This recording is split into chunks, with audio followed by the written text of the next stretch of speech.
Hello नमस्कार दोस्तों, welcome back my YouTube channel law with Ronit. दोस्तों आप सभी का हमारे इस यूट्यूब चैनल पे स्वागत है। दोस्तों एक नए वीडियो और एक नए अपडेट के साथ आ रहे हैं, जो कि साथियों उत्तराखंड जुडिशरी से रिलेटेड ये वीडियो होगा। और इस वीडियो में हम बात करेंगे साथियों उत्तराखंड जुडिशरी लॉ का जो पेपर हुआ था उसी के प्रीवियस ईयर पेपर के बारे में हम इस वीडियो के माध्यम से बात करेंगे साथियों। और जो पेपर की हम बात करेंगे साथियों, ये 2012 का प्रीवियस ईयर पेपर है। इसी 2012 के प्रीवियस ईयर पेपर के बारे में हम यहाँ पे एनालिसिस करेंगे साथियों। मैं आपको एक इन्फॉर्मेशन ये देना चाहता हूँ कि जो उत्तराखंड जुडिशरी का जो जीएस का पेपर होता है, वो जीएस का पेपर 50 क्वेश्चन का सेट है। उसको मैंने ऑलरेडी अपने इसी यूट्यूब चैनल पर करा रखा है। अगर आपने उसको वॉच नहीं किया है तो साथियों आप प्लीज़ उसको वॉच कर लीजिए। और बाकी भी जो उत्तराखंड जुडिशरी के पेपर हैं, जैसे 2008 के, 2010 के, 2011 के, इन सभी पेपर को ऑलरेडी मैंने कवर करा दिया है। इनके जीएस पोर्शन को भी और एज वेल एज इनके लॉ पोर्शन को भी मैंने कवर करा दिया। साथियों आज जो मैं सेशन आपके लिए लेके आ रहा हूँ, ये पार्ट फर्स्ट होगा जो कि लॉ पेपर का होगा। साथियों बिना देर किए हम इस सेशन को स्टार्ट करते हैं। देखिए ये जो पेपर है साथियों आपका, ये कह रहा है यहाँ पे उत्तराखंड सिविल जज जूनियर डिवीजन प्रारंभिक परीक्षा 2012 का ये पेपर है। और ये भाग सेकंड है। किस चीज़ का भाग सेकंड है साथियों? तो ये लॉ के पेपर का भाग सेकेंड है। इसी में हम क्वेश्चन को ऑब्जर्व करेंगे और देखेंगे कि कौन कौन सा आंसर यहाँ पे मार्क किया गया था उत्तराखंड जुडिशरी के द्वारा 2012 में, और कौन कौन से क्वेश्चन आपके एग्जामिनेशन में पूछे गए थे प्रीवियस ईयर पेपर में। साथियों एक गुड स्ट्रेटजी ये भी होती है, जब आप किसी भी चीज़ का प्रिपरेशन करते हैं तो आप प्रीवियस ईयर अगर पेपर को मार्क करके जाते हैं, अगर आप उसको सॉल्व करके जाते हैं तो कहीं ना कहीं आपको वहाँ पर रेलिवेंट इसका मिलता है। और उसी रेलिवेंसी के लिए हम यहाँ पे इसको पढ़ने जा रहे हैं साथियों कि किस प्रकार से आप इसको ऑब्जर्व करेंगे, किस प्रकार से इसको आप पढ़ेंगे। देखिए जैसे पहला क्वेश्चन है यहाँ पे, कह रहा है कि भारतीय साक्ष्य अधिनियम की धारा 8 के अधीन, अब भारतीय साक्ष्य अधिनियम की धारा 8 के अंतर्गत क्या क्या आता है? तो साथियों आप सभी को पता है, मोटिव आता है, प्रिपरेशन आता है और कंडक्ट आता है। ये तीन चीज़ें उसके अंतर्गत आती है। तो ये वही चीज़ पूछ रहा है। कह रहा है हेतु सुसंगत है, धारा 8 के तहत तैयारी भी सुसंगत है और आचरण भी क्या होता है? सुसंगत माना जाता है। उपरोक्त सभी सुसंगत हैं। जब हम सेक्शन नंबर 8 की बात करते हैं और खास करके सेक्शन 8 इंडियन एविडेंस एक्ट के बारे में, तो वहाँ पे ये चीज़ें क्या हो जाती हैं? रेलेवेंट हो जाती हैं। अब इसके एक्सप्लेनेशन को देख लीजिए साथियों। एक्सप्लेनेशन में कह रहा है कि साक्ष्य अधिनियम की धारा 8 के अंतर्गत हेतु, तैयारी तथा पूर्व या पश्चात के आचरण की सुसंगति के बारे में बताया गया है। धारा 8 के अनुसार कोई भी तथ्य जो कि विवादक तथ्य या सुसंगत तथ्य है, उसी से रिलेटेड ये बात करता है। आप सभी को पता है कि सेक्शन नंबर 7 और सेक्शन नंबर 8 आपके एग्जामिनेशन के लिए बहुत ही इंपॉर्टेंट सेक्शन हो जाता है, और साथ साथ सेक्शन नंबर 6 भी आपके लिए इंपॉर्टेंट हो जाता है। फिर नेक्स्ट क्वेश्चन को हम यहाँ पर देखते हैं साथियों। नेक्स्ट क्वेश्चन की बात करते हैं साथियों। नेक्स्ट क्वेश्चन में कह रहा है कि भारतीय साक्ष्य अधिनियम में एक व्यक्ति की पूर्व दोष सिद्धि निम्नलिखित में से किस धारा के अधीन सुसंगत होगी? तो ये किस धारा के अधीन सुसंगत होगी? तो साथियों ये जो धारा 14 का स्पष्टीकरण 1 दिया है, इसके अंतर्गत तो ये होगा नहीं। अब हमारा यहाँ पे जो करेक्ट आंसर मार्क किया गया है आयोग के द्वारा, और जो आंसर ओरिजिनली होगा भी वो यही बी वाला ही आपका करेक्ट आंसर होगा। धारा 14 का जो एक्सप्लेनेशन नंबर, जो स्पष्टीकरण 2 है, वही इसका करेक्ट आंसर होगा। अब साथियों आप इसके जब एक्सप्लेनेशन को पढ़ेंगे तो चीज़ें और भी बेहतर आपको समझ में आ जाएंगी। एक्सप्लेनेशन में कह रहा है धारा 14 के स्पष्टीकरण 2 के अनुसार जबकि किसी अपराध के अभियुक्त व्यक्ति के विचारण में इस धारा के अर्थ के अंतर्गत उस अभियुक्त द्वारा किसी अपराध का कभी पहले किया जाना सुसंगत है, तब ऐसे व्यक्ति की पूर्व दोष सिद्धि भी सुसंगत तथ्य होगी। तब यहाँ पे माना जाएगा कि वो क्या होगा, वो उसके लिए रेलिवेंट फैक्ट होगा, अगर पहले भी अगर उसके द्वारा इस टाइप का कोई ऑफेंस या कोई भी क्रिमिनलिटी किया गया होगा तो। नेक्स्ट क्वेश्चन की हम बात करते हैं साथियों। नेक्स्ट क्वेश्चन कह रहा है स्वीकृतियाँ उन्हें करने वाले पर बंधनकारी है जहाँ तक कि वे संबंधित हैं। अब कहाँ तक वे संबंधित हैं? जहाँ तक वे संबंधित होगी वहाँ तक ये मानी जाएंगी। तो इसका जो करेक्ट आंसर मार्क किया गया साथियों, वो ए वाला इसका करेक्ट आंसर मार्क किया गया, और ए आंसर के अंतर कह रहा है कि वो तथ्य से सुसंगत होगी, और वही तथ्य से वो क्या होगा, वो मान्य होगा। फिर नेक्स्ट क्वेश्चन की हम बात करते हैं साथियों। क्वेश्चन नंबर 54 में जब क्वेश्चन नंबर 54 हम ऑब्जर्व करते हैं तो यहाँ पे हमको देखने के लिए मिलता है, क्वेश्चन है वे तथ्य जिनको न्यायिक अवेक्षा करनी होगी भारतीय साक्ष्य अधिनियम की निम्नलिखित में से किस धारा में उल्लिखित हैं? तो ये किस धारा के अंतर्गत बताई गई हैं साथियों? तो जब न्यायिक अवेक्षा करने की बात आ जाती है तो वो धारा 57 के अंतर्गत ये बातें लिखी गई हैं, मीन्स की धारा 57 में ये बातें लिखी गई हैं। अब इसके एक्सप्लेनेशन को ऑब्जर्व करिए। एक्सप्लेनेशन में कह रहा है धारा 56 कहती है कि न्यायिक रूप से अवेक्षणीय तथ्य को साबित करना आवश्यक नहीं है। मीन्स की धारा 56 कर रहा है कि अगर जो जुडिशियली नोटिसेबल फैक्ट है उसको जांच करने की किसी भी प्रकार की आवश्यकता नहीं होती है, जबकि धारा 57 में उन तथ्यों को सूची दी गई है जिनमें न्यायिक अपेक्षा न्यायालय को करनी होगी। एक लिस्ट दिया गया है, उसके अकॉर्डिंग धारा 57 के अंतर्गत, धारा 57 के अंतर्गत इंडियन एविडेंस एक्ट के अकॉर्डिंग उसको न्यायालय को क्या करना पड़ेगा, उसको जांच करना पड़ेगा। नेक्स्ट क्वेश्चन की हम बात करते हैं साथियों, क्वेश्चन नंबर 55, भारतीय साक्ष्य अधिनियम की धारा 105 निम्नलिखित में से किस पर लागू होना आशयित है। ये किसके ऊपर लागू होगा, किसके ऊपर नहीं लागू होगा, इन्हीं सभी चीज़ों के बारे में हम बात करेंगे। तो साथियों जो इनका करेक्ट आंसर मार्क किया गया है वो ए वाला इनका करेक्ट आंसर मार्क किया गया है। ये दांडिक विचार में है, ये विचारण में ये लागू होता है और उसी की बात करता है। अब इसके एक्सप्लेनेशन को देख लीजिए। एक्सप्लेनेशन में कह रहा है धारा 105 के अनुसार जबकि कोई व्यक्ति किसी अपराध का अभियुक्त है, अगर कोई भी व्यक्ति किसी भी अपराध का अभियुक्त है तब उन परिस्थितियों का अस्तित्व साबित करने का भार जो उस मामले को भारतीय दंड संहिता में के साधारणतः अपवाद में से किसी के अंतर्गत या उस संहिता के किसी अन्य भाग में या उस अपराध की परिभाषा करने वाले किसी विधि में अंतर्विष्ट किसी विशेष अपवाद या परंतुक के अंतर्गत कर देता है उस व्यक्ति पर होगा। यह न्यायालय ऐसी परिस्थितियों के अभाव में उपधारणा करेगी। तो न्यायालय इस टाइप का क्या कर लेगा, न्यायालय के द्वारा ये प्रिजम्पशन कर लिया जाएगा। मीन्स कि दांडिक विचार में अगर इस प्रकार का चीज़ है, कोई एक्ट किया गया है तो उसको क्या कर लेगा, वो कोर्ट जो होगा वो प्रिज्यूम कर लेगा और उसी प्रिजम्पशंस के बारे में यहाँ पे बात किया जा रहा है। नेक्स्ट क्वेश्चन की बात करते हैं साथियों। क्वेश्चन नंबर 56 में कह रहा है कि भारतीय साक्ष्य अधिनियम की धारा 154 निम्नलिखित में से किससे संबंधित है। अब 154 धारा जो है डायरेक्ट क्वेश्चन पे हिट किया है, देखिए सेक्शन पे हिट किया है कि कहाँ पे पूछ रहा है, तो ये पक्षद्रोही साक्ष्य से संबंधित हो, ये हॉस्टाइल विटनेस से क्या होता है, संबंधित होता है। अब इसके एक्सप्लेनेशन को देख लीजिए साथियों। एक्सप्लेनेशन में कह रहा है धारा 154 में पक्षद्रोही साक्षी के बारे में प्रावधान किया गया है। धारा 154 के अनुसार न्यायालय उस व्यक्ति को जो साक्षी को बुलाता है उस साक्षी से कोई ऐसा प्रश्न करने की अपेक्षा के अपने विवेकानुसार अनुज्ञा दे सकता है जो प्रतिपक्षी द्वारा प्रतिपरीक्षा में किए जा सकते हैं। अगर उनके द्वारा प्रतिपक्षी में अगर प्रतिपरीक्षा में किए जा सकते हैं तो वहाँ पे वो क्या माना जाता है, वो माना जाता है कि वहाँ पे विटनेस क्या हो गया, हॉस्टाइल हो गया है, मीन्स कि अपना ही विटनेस डर चुका है। ठीक, नेक्स्ट क्वेश्चन की हम बात करते हैं। क्वेश्चन नंबर 57 की अगर हम बात करते हैं साथियों तो क्वेश्चन नंबर 57 में देखिए कह रहा है कि भारतीय साक्ष्य अधिनियम की धारा 121 निम्नलिखित में से किससे संबंधित है। तो साथियों आप यहाँ पे ऑब्जर्व करते रहिएगा, जो भी क्वेश्चन हिट किया जा रहा है एग्जामिनेशन में, खास करके उत्तराखंड जुडिशरी में सेक्शन बेस्ड आपको क्वेश्चन पूछा जा रहा है। अगर आप अपना इंडेक्स अच्छे से प्रिपेयर कर लेंगे तो कहीं ना कहीं आपके लिए वो रेलिवेंट साबित होगा। अब इसका जो करेक्ट आंसर होगा साथियों ये किसके लिए है, तो इसका जो करेक्ट आंसर वो बी होगा, न्यायाधीश और मजिस्ट्रेट के लिए है। धारा 121 की अगर हम बात करते हैं तो क्वेश्चन नंबर 58 की बात करते हैं। कह रहा है सूंघने वाले खोजी कुत्ते, मीन्स कि जो स्निफर्ड डॉग होते हैं जो सूंघ करके पता कर लेते हैं, खोजी कुत्ते द्वारा निकाला गया साक्ष्य आता है, ये किसके अंतर्गत आता है साथियों, तो ये मौखिक साक्ष्य के अंतर्गत आता है, तो बिल्कुल नहीं आता है। ये दस्तावेजी साक्ष्य भी नहीं है, ये अनुश्रुत साक्ष्य भी नहीं है, ये क्या है, ये वैज्ञानिक साक्ष्य के अंतर्गत इसको माना जाता है। अगर किसी भी स्निफर्ड डॉग के द्वारा अगर किसी भी तथ्य का, किसी भी फैक्ट और सर्कमस्टांसेस का पता लगाया जाता है तो यहाँ पे आप उसको ऑब्जर्व करके रखिएगा। क्वेश्चन नंबर 59 की हम बात करते हैं साथियों। तो रहा है भारतीय साक्ष्य अधिनियम 1872 में धारा 114 का किस संशोधन के द्वारा अंतः स्थापित की गई है। अब किसके द्वारा अंतः स्थापित की गई है साथियों, तो ये किया गया है दंड विधि संशोधन अधिनियम 1983 के द्वारा इसको अंतः स्थापित किया गया। अब इसके एक्सप्लेनेशन को देखिए। एक्सप्लेनेशन में कह रहा है साक्ष्य अधिनियम की धारा 114 का जो बलात् संघ के मामले में उपधारणा के बारे में प्रावधान करती है, किसके बारे में, जो बलात् संघ होता है उसके प्रिजम्पशंस के बारे में ये क्या करती है, उपधारणा करती है। दंड विधि संशोधन अधिनियम 1983 के द्वारा इसको क्या किया गया, इसको जोड़ा गया। किसको जोड़ा गया है साथियों, तो दंड विधि संशोधन के माध्यम से धारा 114 को जोड़ने का काम किया गया। नेक्स्ट क्वेश्चन की हम बात करते हैं साथियों। क्वेश्चन नंबर 60 है आपका।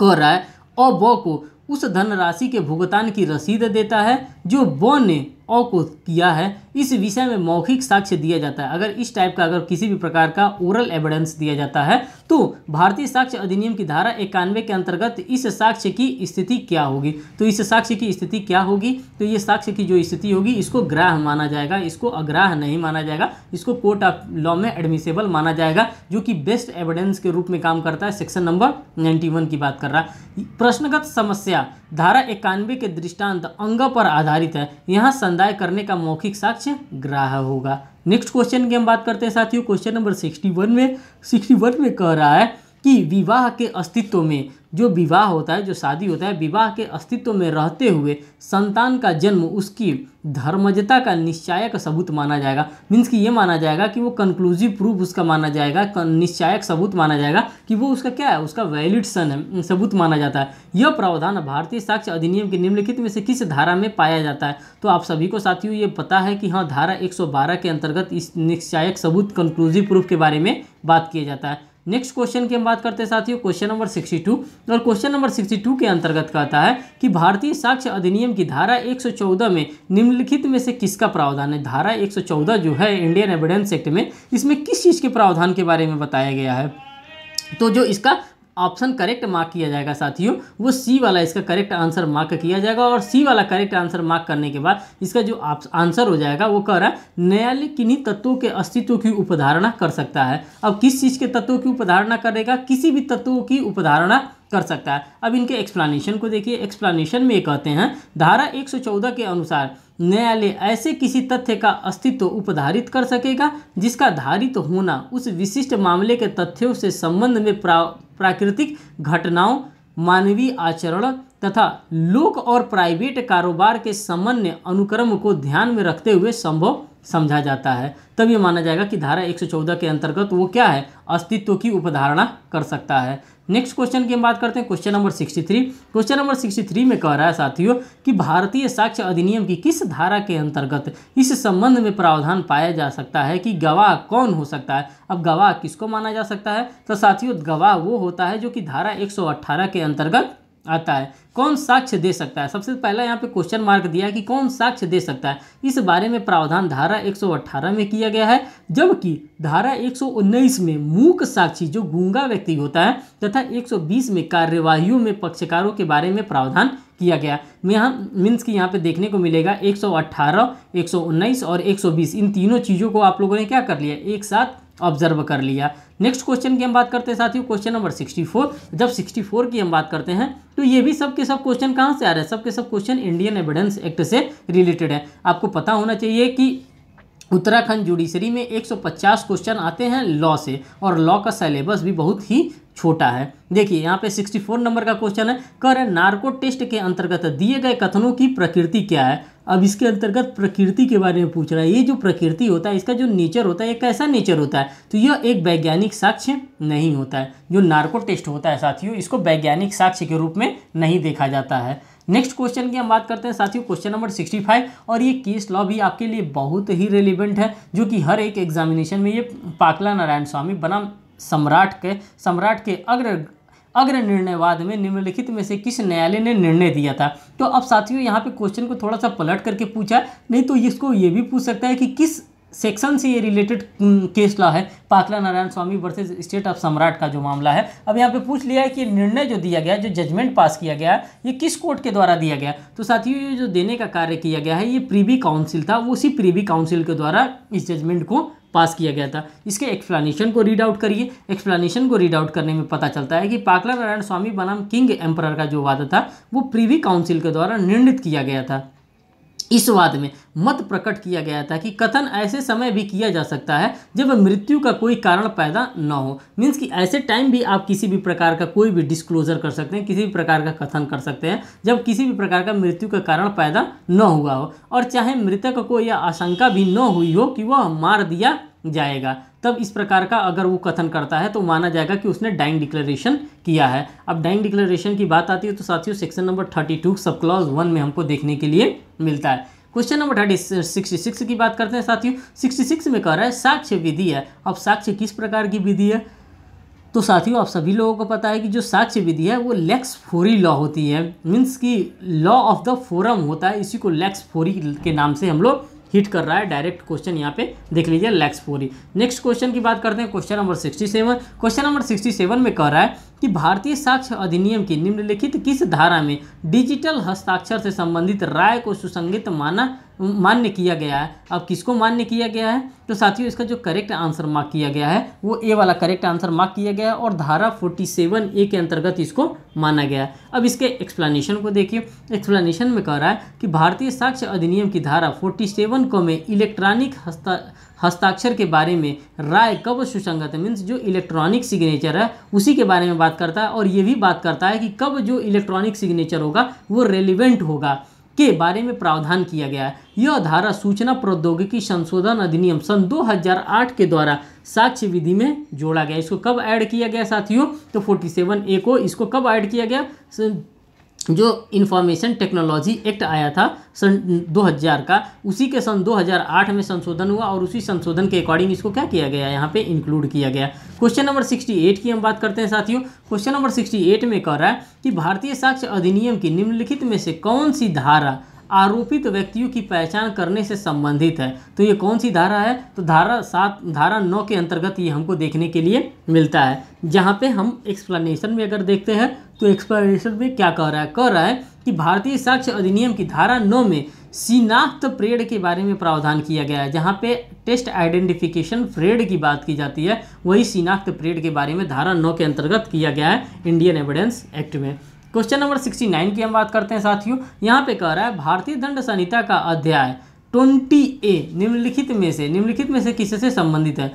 किस चीज़ की बात करता है, तो भारतीय दंड संहिता का अध्याय 20A निम्नलिखित में से किससे बात करता है, तो साथियों ये बात करता है पति या पत्नी के नातेदारों द्वारा क्रूरता, मीन्स की 498A सेक्शन नंबर 498A की बात करता है। मीन्स की डायरेक्ट अगर कहें तो क्रूएलिटी की बात ये कर रहा है। तो देखिए इंडियन एविडेंस एक्ट में वहाँ पे चैप्टर से भी आपसे क्वेश्चन पूछ दिया, वो भी इंडियन एविडेंस मीन्स की IPC से रिलेटेड चैप्टर के बारे में। क्वेश्चन नंबर 70 की हम बात करते हैं साथियों। तो यहाँ पे क्वेश्चन नंबर 70 में कह रहा है कि पलविंदर कौर बनाम पंजाब राज्य का वाद निम्नलिखित में से किससे संबंधित है। तो ये जो वाद है तो साथियों किससे संबंधित है, तो जो इसका करेक्ट आंसर मार्क किया जाएगा वो C वाला इसका करेक्ट आंसर मार्क किया जाएगा। और ये किससे संबंधित है, तो ये संस्वीकृति से संबंधित है। अब इसके एक्सप्लेनेशन को देखिए साथियों। एक्सप्लेनेशन में कह रहा है कि पलविंदर कौर बनाम पंजाब राज्य का वाद संस्वीकृति से संबंधित है। इस वाद में यह मत व्यक्त किया गया है कि जो अपराध होता है मोचक कथनों को स्वीकृत नहीं माना जा सकता है। ये जो मोचक कथन होते हैं इसको यहाँ पे स्वीकृत नहीं माना जा सकता है। क्वेश्चन नंबर 71 की हम बात करते हैं साथियों। तो 71 नंबर क्वेश्चन में कह रहा है RM मलकानी बनाम महाराष्ट्र राज्य का वाद निम्नलिखित में से किससे संबंधित है। तो साथियों ये जो RM मलकानी का जो केस आया था तो ये दस्तावेजी साक्ष्य से रिलेटेड ये क्वेश्चन था और उसी से ये संबंधित है। अब इसके बारे में आगे हम बात करते हैं क्वेश्चन नंबर 79 के बारे में। 78 तो आप लोगों ने देख लिया, हाँ 72 के बारे में बात करते हैं। 72 नंबर क्वेश्चन में कह रहा है साथियों कि निम्नलिखित में से कौन सा वाद विबंधन से संबंधित नहीं है। देखिए यहाँ पे क्वेश्चन को निगेटिव टर्मिनोलॉजी में पूछा है कि कौन सा वाद है जो कि विबंधन से मीन्स की रूल ऑफ स्टॉपेल से संबंधित नहीं है। तो यहाँ पे साथियों जो रूल ऑफ स्टॉपेल से संबंधित है वो श्री कृष्ण बनाम कुरुक्षेत्र विश्वविद्यालय से है, जो है शिव श्याम बनाम उत्तर प्रदेश राज्य से है, और जो नेक्स्ट है वो भारतीय संघ बनाम मोक्षी बिल्डर से संबंधित है। लेकिन C वाला जो है ये इससे संबंधित नहीं है। इसके एक्सप्लेनेशन को देखिए।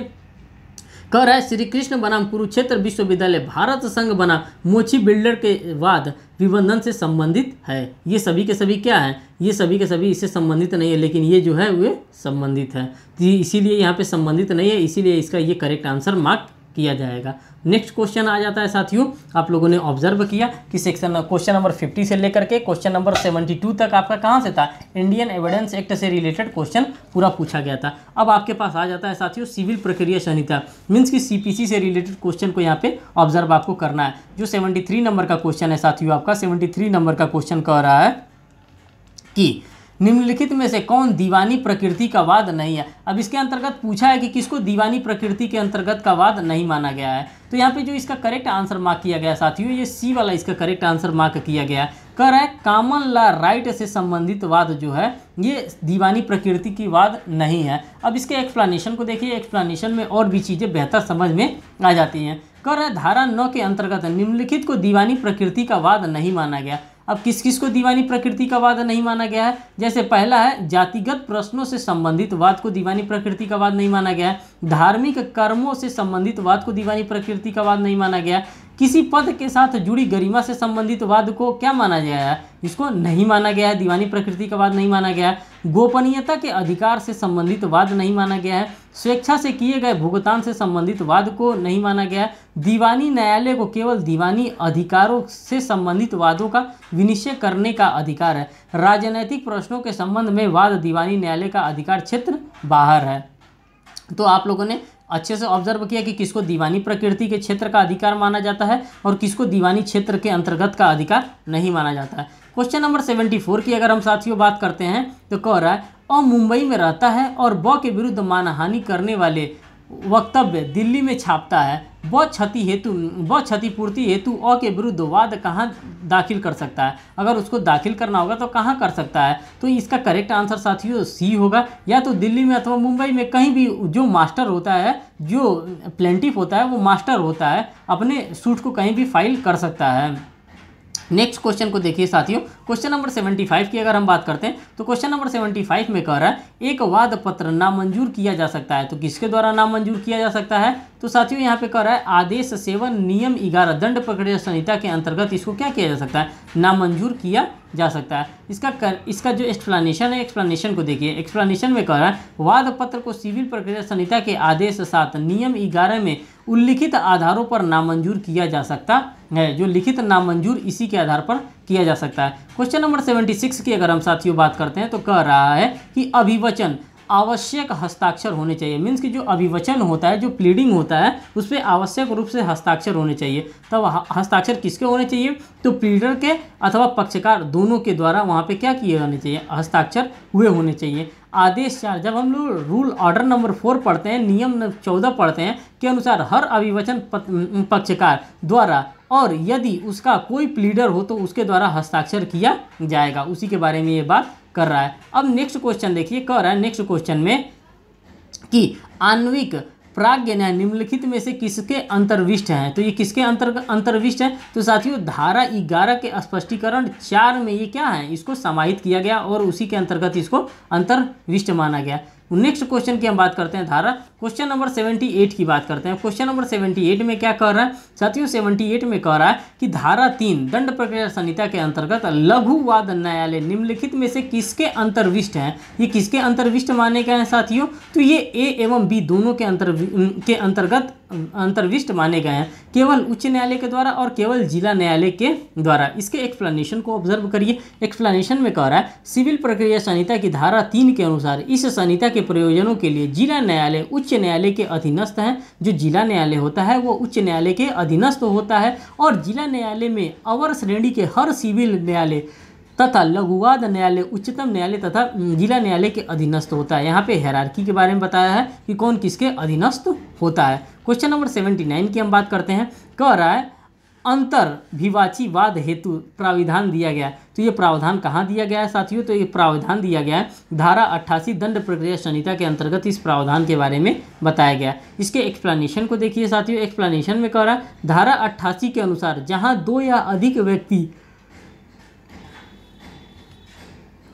उसी ऋण धनराशि या अन्य जंगम या अस्थावर संपत्ति के बारे में एक दूसरे के प्रतिकूल दावा किसी अन्य ऐसे व्यक्ति से करते हैं जो प्रभारों या खर्चों से भिन्न किसी हित का उसमें दावा नहीं करता है और जो अधिकारवान दावेदार को उसे देने या परिदत्त करने के लिए तैयार है वहाँ ऐसे अन्य व्यक्ति समस्त ऐसे दस्तावेजों के विरुद्ध अंतर्विवाची उस व्यक्ति के बारे में जिसे संदाय या परिधान किया जाएगा विनिश्चित अभिप्राय करने और अपने लिए परिचात्र अभिप्राप्त करने के प्रयोजन से संस्थित कर सकेगा। उसी के बारे में ये बात कर रहा है और उसी से ये रिलेटेड भी है। नेक्स्ट क्वेश्चन की हम बात करते हैं साथियों, क्वेश्चन नंबर 80 की बात करते हैं। जब क्वेश्चन नंबर 80 में कहते हैं तो मुजराई का दावा किया जा सकता है। अब किसके द्वारा मुजराई का दावा किया जा सकता है, कौन कर सकता है? तो साथियों जो मुजराई का दावा है ये किसके द्वारा, धन वसूलने के बाद किया जा सकता है। जो धन वसूली होता है उसके बाद में क्या मुजराई का दावा किया जा सकता है। और ये बात कहाँ बताई जाती है, जब हम लोग ऑर्डर नंबर 8 पढ़ते हैं, सेट ऑफ के बारे में पढ़ते हैं, तो वही सेट ऑफ के बारे में ये बात करता है। आदेश 8 नियम 6 के अध्ययन गुजारा के लिए वाद धन की वसूली के लिए होना चाहिए। क्वेश्चन नंबर 81 की बात करते हैं साथियों। क्वेश्चन नंबर 81 में कह रहा है दंड प्रक्रिया संहिता के निम्नलिखित के किस आदेश में निर्णय और डिक्री के बारे में बताया गया है। तो कहाँ बताया गया है, तो साथियों इसका करेक्ट आंसर ए होगा। आदेश 20 के अंतर्गत ये बातें हमको देखने के लिए मिलती हैं। इसका एक्सप्लेनेशन देखिए, निर्णय तथा डिक्री के बारे में प्रावधान आदेश 20 के अधीन तथा शपथ पत्र के बारे में प्रावधान आदेश 19 के अधीन किया जाएगा। नेक्स्ट क्वेश्चन की बात करते हैं साथियों। क्वेश्चन नंबर 82 में हम देखते हैं, 82 में कह रहा है दंड प्रक्रिया संहिता की धारा 80 के अंतर्गत सूचना जब वह रेलवे से संबंधित हो, जब किसी भी प्रकार का सूचना जब वो रेलवे से संबंधित हो, निम्नलिखित में से किस पर तामील की जाएगी। जो रेलवे से संबंधित मामला होता है तो किस पे तामील की जाएगी। अगर उसको कोई भी समन देना होगा तो किसको हम भेज देंगे, तो मान लिया जाएगा तामील हो गया। तो संबंधित रेलवे के महाप्रबंधक को अगर कोई भी सूचना होती है वो भेज दिया जाता है तो मान लिया जाता है कि हमारा समन क्या हो गया, तामील हो गया। इसके एक्सप्लेनेशन को देखिए। एक्सप्लेनेशन में कह रहा है सिविल प्रक्रिया संहिता की धारा 80 के अंतर्गत सूचना जब वह रेलवे से संबंधित हो और केंद्रीय सरकार के विरुद्ध वाद की दशा में उस रेलवे के प्रधान प्रबंधक को दे दी जाएगी, तब मान लिया जाएगा कि उसने क्या किया, वहाँ पे सूचना जो हो गया वो अच्छे से वहाँ पे डिलीवर हो गया, जो सूचना देना चाहिए था। क्वेश्चन नंबर 83 की बात करते हैं। 83 नंबर में कह रहा है जहाँ न्यायालय की अधिकारिता की स्थिति सीमाएं अनिश्चितताएं हैं वहाँ वाद के संस्थित किए जाने के स्थान का निर्धारण होगा। अब ये कहाँ पे होगा, इसका जो करेक्ट आंसर होगा साथियों वो सी वाला इसका करेक्ट आंसर होगा। धारा 18 दीवानी प्रक्रिया संहिता के प्रावधानों के अंतर्गत इसको माना जाएगा। इसके एक्सप्लेनेशन को देखिए। एक्सप्लेनेशन में कह रहा है धारा 18 में उस दशा में वाद संस्थित करने के बारे में उपबंध किया गया है जहाँ न्यायालय की अधिकारिता की स्थानीय सीमाएं निश्चित हैं अनिश्चित है, जबकि धारा 17 में विभिन्न न्यायालयों की अधिकारिता के भीतर स्थित स्थावर संपत्ति के लिए वाद के विषय में प्रावधान किया गया है। उसी से ये रिलेटेड है। नेक्स्ट क्वेश्चन की हम बात करते हैं साथियों। जो नेक्स्ट क्वेश्चन हमारा आ जाता है, क्वेश्चन नंबर 84 आ जाता है हमारा। क्वेश्चन नंबर 84 हमको कहता है कि दंड प्रक्रिया संहिता की धारा 2 सब क्लॉज 17 के अंतर्गत निम्नलिखित में से कौन लोक प्राधिकारी नहीं है। किसको लोक प्राधिकारी नहीं माना गया है, तो उपरोक्त में से जो इसका करेक्ट आंसर मार्क किया जाएगा, उपरोक्त में से किसी को लोक प्राधिकारी नहीं मार्क किया गया। अब इसके एक्सप्लेनेशन को आप ऑब्जर्व करिए। एक्सप्लेनेशन में क्या कह रहा है कि धारा 2 सब क्लास 17 के अंतर्गत निम्न को सेवक माना गया है। किसको माना गया है, हर न्यायाधीश को माना गया है, अखिल भारतीय सेवा का हर सदस्य को माना गया है, लोक सेवक संघ की सेना को माना गया है, न्यायालय की अधिकारी को माना गया है, हर व्यक्ति जो किसी ऐसे पद को धारण करता है जिसके आधार पर वह किसी व्यक्ति के परिरोध में रखने के लिए सशक्त है उसको माना जा सकता है। फिर नेक्स्ट कर रहा है हर अधिकारी जो सरकार की सेवा में है या जिससे वेतन पाता है इसको क्या माना जाएगा, इसको लोक सेवक के अंतर्गत माना जाएगा। क्वेश्चन नंबर 85 की हम बात करते हैं। कह रहा है दंड प्रक्रिया संहिता की निम्नलिखित धाराओं में से किन धाराओं में लोक खतौनी लोक खैरात से संबंधित वादों के लिए प्रावधान है। जो लोक खैरात है उसमें वादों के संबंधित प्रावधान है। ये कहाँ बताया गया, धारा 92 और 93 के अंतर्गत इस बात को बताया गया। इसके एक्सप्लेनेशन को देखिए। एक्सप्लेनेशन में कह रहा है कि धारा 92 में लोक पूर्व कार्यों से संबंधित वादों के लिए तथा धारा 93 में प्रेसिडेंसी नगरी के बाहर महाधिवक्ता की शक्ति के प्रयोग के बारे में प्रावधान किया गया। इन्हीं दोनों चीज़ों के बारे में प्रावधान किया गया। नेक्स्ट क्वेश्चन की बात करते हैं। Question number 86। क्वेश्चन नंबर 86 में कह रहा है कि दंड प्रक्रिया संहिता के अंतर्गत निम्नलिखित युग्मों में से कौन सा युग्म सही सुमेलित नहीं है। कौन सा ऐसा युग्म है जो कि सही सुमेलित नहीं है। तो यहाँ पे विदेशी न्यायालय के बारे में 2.5 में बताया गया, विदेशी निर्णय में 2.6 में बताया गया, विधिक प्रतिनिधित्व 2.11 में, और ये 2.10 के अंतर्गत अंतःकालीन लाभ के बारे में नहीं बताया गया। इसके एक्सप्लेनेशन को देखिए। कह रहा है युग्म सही सुमेलित नहीं है क्योंकि धारा 2.10 में अंतःकालीन लाभ के बारे में नहीं बल्कि निर्णीत ऋण के बारे में प्रावधान किया गया है। नेक्स्ट क्वेश्चन नंबर 87 के बारे में बताते हैं। क्वेश्चन नंबर 87 कह रहा है दंड प्रक्रिया संहिता की धारा 25 निम्नलिखित में से किसका प्राविधान करती है। तो किसका प्राविधान करती है, तो साथियों इसका करेक्ट आंसर ए मार्क किया जाएगा। वादों के अंतःकरण की उच्चतम न्यायालय की शक्ति के बारे में ये बात करती है। एक्सप्लेनेशन को जब हम रीड आउट करते हैं तो एक्सप्लेनेशन में कह रहा है सिविल प्रक्रिया संहिता की धारा 25 में दावे आदि के अंतःकरण के बारे में उच्चतम न्यायालय की शक्ति के बारे में प्रावधान किया गया है। नेक्स्ट क्वेश्चन की हम बात करते हैं साथियों।